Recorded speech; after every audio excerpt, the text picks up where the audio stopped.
ఈ చిన్నారి పాప అమ్మాయి పేరు ప్రసన్న 11 ఏళ్ళు వయస్సు 5th క్లాస్ చదువుతా ఉంది. ఇవాళ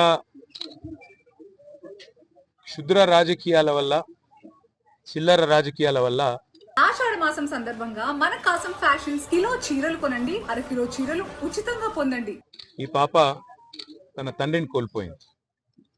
ఉద్దేశం ఏంది? ఎందుకు వాళ్ళ తండ్రి చనిపోయినారు? ఒక్కటే ఒక్క కారణం, ఏదన్నా చేసి రాజకీయ లబ్ధి పొందాలి, అవసరమైతే మనుషుల ప్రాణాలు తీసైనా సరే, చంపేసైనా సరే రాజకీయంగా బదనాం చేయాలి అనే ఒకే ఒక్క చిల్లర ప్రయత్న భాగంలో ఇవాళ వెంకటేశం గారు మన మధ్యన లేకుండా పోయినారు. వాళ్ళ భార్యని, వాళ్ళ తల్లిని, వాళ్ళ పాపని అనాథను చేసి ఇవాళ ఆయన పోయినాడు. నిజంగా రాష్ట్ర రాజకీయాల్లో 20 ఏళ్ళుగా నేను కూడా ఉన్నా. ఇంకా చాలా మంది పెద్దలు ఇక్కడ ఉన్న వాళ్ళు నాకంటే సీనియర్లు కూడా ఉన్నారు. నేను ఎన్నడూ ఇంత దిగజారిన రాజకీయం, ఇంత దరిద్రపుగొట్టు రాజకీయం మేము ఎన్నడూ జీవితంలో కూడా చూడలేదు. ఇవాళ ఆ పాప అక్కడ ఏడుస్తూ ఉంటే, మా నాన్న రాలేదు అని చెప్పి 3 రోజులు నేను తినలేదని చెప్తుంటే, నిజంగా మనసున్న మనిషి ఎవడైనా సరే కళ్ళల్లో నీళ్లు తిరగక మానవ, గుండె ద్రవించక మానదు. అట్లాంటి ఒక పరిస్థితి.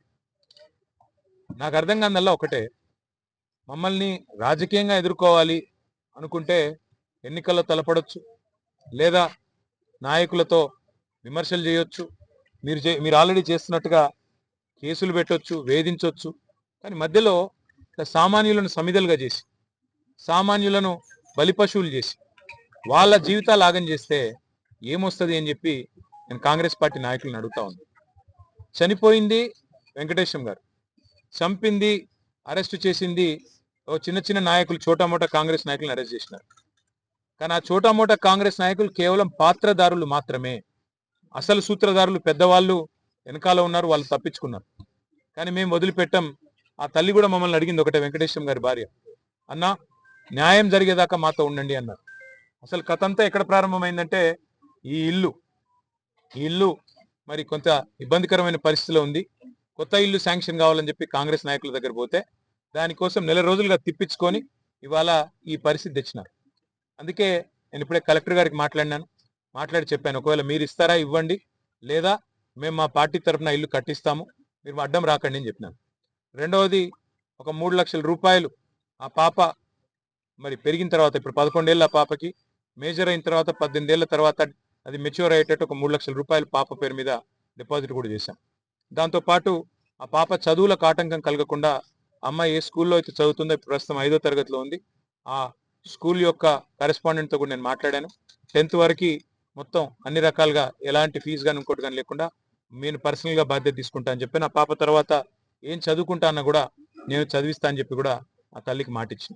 అట్లాగే కొంత ఆర్థిక సాయం కూడా, వారికి తక్షణ ఆర్థిక సాయం కింద కూడా కొంత పార్టీ తరఫున చేయడం జరిగింది. కానీ బాధ అనిపిస్తూ ఉంది, ఇవాళ రాష్ట్రంలో ఎన్నడూ ఇలాంటి చిల్లర రాజకీయం, ఇంత చిచోర రాజకీయం మేము ఎన్నడూ చూడలేదు. సామాన్యుల్ని చంపేసి రాజకీయ లబ్ధి పొందాలని, చంపి ఆత్మహత్యగా చిత్రీకరించాలనే చిల్లర ప్రయత్నం ఏదైతే ఇక్కడ స్థానిక సిరిసిల్ల కాంగ్రెస్ నాయకత్వం చేసిందో, ఇది ఎన్నటికీ కూడా క్షమించరాని ఒక నేరం. ఎన్నడూ కూడా ఏ సభ్య సమాజంలో ఎవరు కూడా అసహించుకునే ఒక దుర్మార్గమైన పరిస్థితి. నేను అందుకే పోలీస్ అధికారులు కోరుతా ఉన్నా, న్యాయం చేయండి దయచేసి. ఇందులో రాజకీయాలు అవసరం లేదు. దీని వెనుక ఎంత పెద్దవారు ఉన్నా వారిని బయటికి తీసుకొని రండి, ఈ కుటుంబానికి న్యాయం చేయాలని చెప్పి నేను సిరిసిల్ల ఎమ్మెల్యేగా, వారి ఫ్యామిలీకి మాటిచ్చిన ఒక సోదరుడుగా, ప్రజాప్రతినిధిగా డిమాండ్ చేస్తా ఉన్నా. వదిలిపెట్టం. ఆ కుటుంబానికి న్యాయం జరిగేదాకా కుటుంబం వెంబడ ఉంటాం.